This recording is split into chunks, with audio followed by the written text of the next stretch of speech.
Greta Thunberg ne s'attarde pas. Elle est escortée par son père, cet homme aux cheveux longs qui l'accompagne partout, par un attaché de presse et par quelques volontaires. Impossible de l'approcher. Aucune interview, malgré nos demandes répétées. Oui, je sais, justement, j'attendais la fin pour vous demander quelques mots. C'est pour la télé française. Everyone, the march is over, so can I please be alone now? Yes, certainly. Otherwise, I will never get away from here. So thank you. L'adolescente est devenue quasi inaccessible. Si elle verrouille tout, c'est pour se protéger. Car les critiques fusent de toutes parts. Des sarcasmes dans le meilleur des cas. Cette jeune suédoise si sympathique et si souriante, tellement originale dans sa pensée. Никто Гете не объяснил, что современный мир сложен, многообразен, быстро развивается. Mais aussi des insultes, voire des menaces incessantes sur les réseaux sociaux.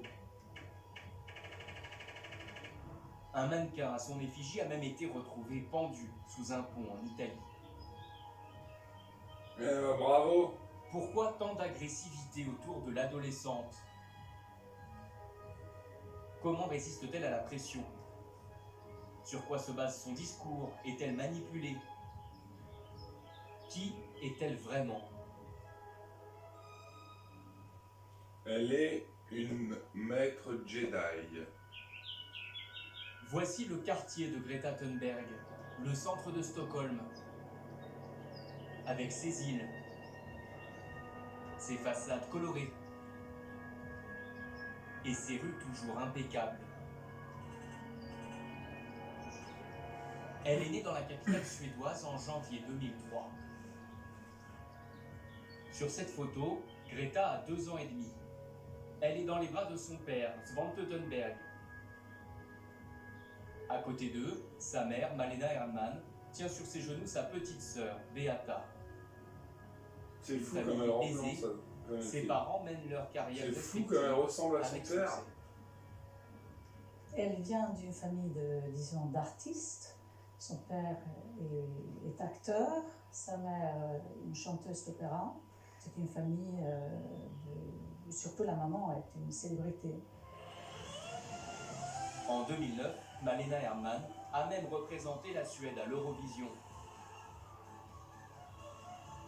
À l'époque, celle-ci voyage beaucoup, invitée à chanter sur tous les continents.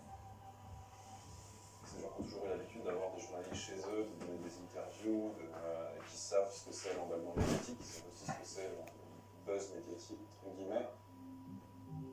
Greta grandit dans cet univers artistique. Elle présente très vite des capacités intellectuelles hors normes. Parmi les amis de la famille, Erika Yengen. Elle connaît la petite fille depuis sa naissance. Elle a toujours été sereine, dotée d'une grande sagesse. Elle est née sage. Elle est vraiment très très intelligente. Elle se souvient des choses comme personne. Cette acuité n'est pas le fruit du hasard. Greta et sa famille découvrent quand elle a 11 ans qu'elle souffre d'une forme d'autisme. Elle a le syndrome d'Asperger. Sur les sujets qui l'intéressent, sa mémoire et sa concentration sont phénoménales, mais elle a du mal avec les codes et les relations sociales.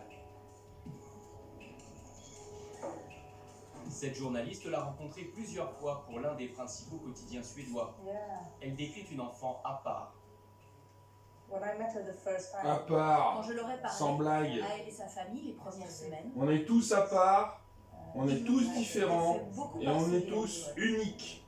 Alors s'il vous plaît, arrêtez de jeter Elle des n'avait fleurs pas à voulu Greta. et elle n'en voulait pas. Moi je suis peut-être son premier padawan, mais c'est juste une expression de C'est qu'ils étaient métaphore. surtout méchants. Et ce qu'elle dit, tout le monde le sait déjà. Elle ne révolutionne rien du Sujet qui tout. la passionne, le réchauffement climatique. Elle est exemplaire, certes, mais c'est tout ce qu'elle arrive à faire. Et elle remue pas les Ça a foules, commencé quand c'est les elle avait foules qui 8 sont ans, agitées. parce qu'on lui a enseigné ces choses. Voilà, c'était mon petit message. Greta, fais pas la maline parce que tu ne sais rien de dans quelle merde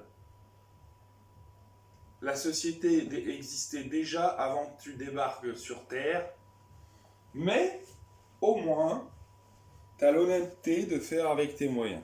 Allez, à bientôt. Bisous.